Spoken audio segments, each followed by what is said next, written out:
महोदय, राजस्थान लोकतंत्र के सेनानियों का सम्मान विधेयक 2024 पर बोलने का मौका दिया, बहुत बहुत धन्यवाद।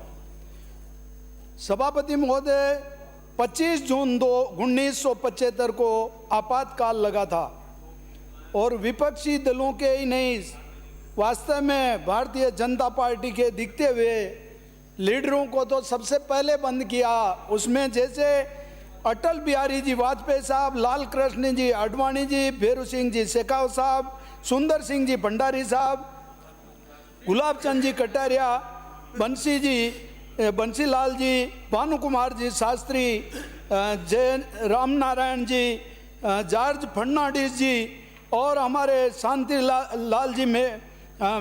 शांतिलाल जी चपलो साहब, मदन जी मुंदड़ा, कैलाश जी मेघवाल साहब, अनेक ऐसे जो दिखते हुए जो लोग थे जिस काला राज का वास्तव में अहंकार था, उसमें उन्होंने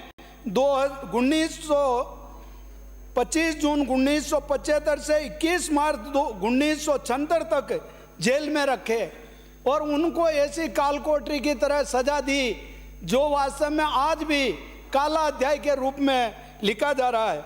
वास्तव में हमारी सरकार ने 2013 में आकर इन मीसाबंदियों को पेंशन देकर राहत देने का काम किया और उनको राहत दी। 2018 में सरकार बदल गई और उनके साथ में बिना सोचे समझे इस पेंशन को बंद करके और बेचारे उन मीसाबंदियों को एक तरह का मतलब सजा के रूप में वो जो मिल रही थी सहायता राशि, उसको भी बंद कर दिया। सभापति महोदय, मैं आपको क्या बताऊं, ये अहंकारी सरकार वास्तव में लोकतंत्र सेनानियों के लिए जो एक तरह का इन्होंने, मनोज जी आप सुनो, आप बोल रहे, मैं नहीं बोला था। अहंकारी सरकार ने यह सोचा कि अब हमारे अलावा कोई सरकार बनेगी ही नहीं। इन्होंने ये सोच लिया कि हम अब हिंदुस्तान में ऐसे रावण की तरह राज करेंगे जो कोई उनको हराने वाला नहीं। मगर उसका भी अहंकार टूटा था, वो तो बाद में बताऊंगा। ये जो जितने भी डॉक्टर, कर्मचारी, अधिकारी, उनको एक टारगेट दे दिया कि इतने आदमियों की नसबंदी करनी तुम्हारे को अनिवार्य है, नहीं तो तुम्हारा प्रमोशन रुक जाएगा या तुम्हारे को कहीं न कहीं और सजा मिलेगी। वो बेचारे अधिकारी कर्मचारियों की नौकरी, उनके बाल बच्चों को पालने की उनके सामने चुनौती आ गई और उन्होंने जहाँ जो मिला, जैसी स्थिति में मिला, उनको पकड़ कर लाकर उनके साथ में अत्याचार किया और उनके साथ में नसबंदी कर दी। सभी भाई और मेरे सदस्य बहनों ने भी बताया। मगर आपको बता रहा हूँ, शादीशुदा हो या बिना शादीशुदा हो और चाहे शादी कर ली और उसके संतान नहीं हुई, उनको भी नसबंदी करवा दी। वास्तव में ऐसा इस जनता के साथ में अत्याचार किया, तब जनता ने पलटवार किया। वास्तव में इनको अहंकार में जो कुछ नजर नहीं आ रहा था, तो मैं तो आपके सामने यही कहना चाहता हूं कि इस बिल के अंदर इसके लिए ये जोड़ा जाए कि राजकीय सम्मान सहित उनकी अंत्येष्टि की जाए। मेरी तरफ से इनमें जोड़ने के लिए मैं आग्रह करूंगा। अशोक जी गहलोत जी ने जब ये पेंशन को बंद की, तब से वापस अब चालू हो रही है, तो इसके बीच का जो ये पेंशन का एरियल बनाकर उनको ये मदद की जाए। तीसरा, अभी की सम्मान राशि व चिकित्सा राशि को डबल कर दी जाए। सरकारी आवास में रियायत दर पर ठहरने की सुविधा दी जाए।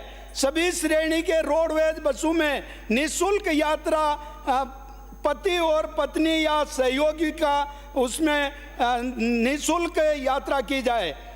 प्रत्येक नगर पालिका में विजय स्तंभ लगाकर लोकतंत्र सेनानियों के नाम पर पट्ट के साथ में हर पंचायत नगर पालिका में ऐसा स्तंभ लगाया जाए ताकि उनको याद किया जाए।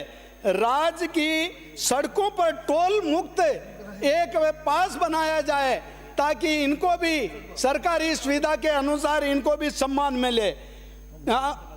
औद्योगिकी क्षेत्र में रियायत दर पर पट्टा आवंटन करके इनको भी कहीं न कहीं प्लॉट आवंटन करवा कर राहत प्रदान करे।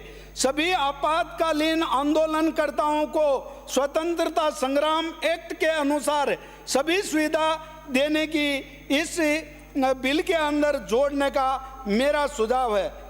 जिन अधिकारियों को जो वास्तव में आपको मैं बताना चाहता हूं कि जो टारगेट दिया और ऐसी सरकार ने अपना जो सारा कुछ छोड़ दिया कि भाई हम हैं, तो एक मेरे कम बोलकर मेरी बात को विराम दूंगा। मैं आपको बताना चाहता हूं कि अहंकार का क्या हाल होता है। सभापति महोदय, अहंकार का क्या हाल होता है जो बताता हूं। जैसे अहंकार से तीन गए धन वैभव और वंश, पता नहीं तो देख लो रावण कौरव कंस। जिसने अहंकार किया उसको खत्म होना तय है। और उस टाइम पर उन्होंने सोचा नहीं होगा कि हमारी सरकार चली जाएगी। आज दिल्ली के अंदर भी वो एक पेट्रोल पंप पे जाते हैं तो वहां पर कहते हैं कि साहब जीरो देख लीजिए, फिर वो पेट्रोल भरते हैं तो वहां पर एक कार्टून में दिया था तो इनका हाल के वहां पर दिल्ली के अंदर भी जीरो करके बताया। यही नहीं, यहां पर भी यही किया। सभापति महोदय, मैं कहना तो नहीं चाहता हूं मगर मेरे पूर्व साथियों ने यहाँ पर जो कह रहे हैं कि हमारे विधायकों को कोई नहीं बुलाते हैं। सभापति महोदय, मैं विधायक 2018 से 23 में था मगर मेरे विधायक फंड का भी हारा हुआ विधायक उद्घाटन और भूमि पूजन करते थे और हमारे को नहीं बुलाते थे। कोई बात नहीं, हमारा नाम तक नहीं लेते थे। उनका अहंकार खत्म कर दिया और सरकार ने 2023 से हमारी भारतीय जनता पार्टी की सरकार लाकर साबित कर दिया। वही नहीं, अभी जो उपचुनाव हुआ उसमें जनता समझ गई कि वास्तव में हमने गलती कर दी। जो कुछ विधायक इधर बना दिए वो भी नहीं बनाना चाहती थी जनता। तो इनके मेरे इधर मेवाड़ के अंदर 4 विधानसभा के अंदर जमानत तक नहीं बचा पाए। सभापति महोदय, मैं तो आपके माध्यम से ज़्यादा नहीं बोलकर सभी वक्ताओं ने बता दिया। मैं तो आपको यही कहना चाहता हूं कि जो 3 माह के लिए मैंने जनमत जानने के लिए जो दिया था उसको मैं वापस लेता हूं और इस बिल का मैं पुरजोर समर्थन करता हूं। भारतीय जनता पार्टी की सरकार, मुख्यमंत्री जी और मंत्रियों का, कैबिनेट मंत्रियों का, सभी का सम्मान करते हुए मैं इसका समर्थन करता हूं। जय भारत, जय हिंद, जय जय राजस्थान, जय भारत। श्री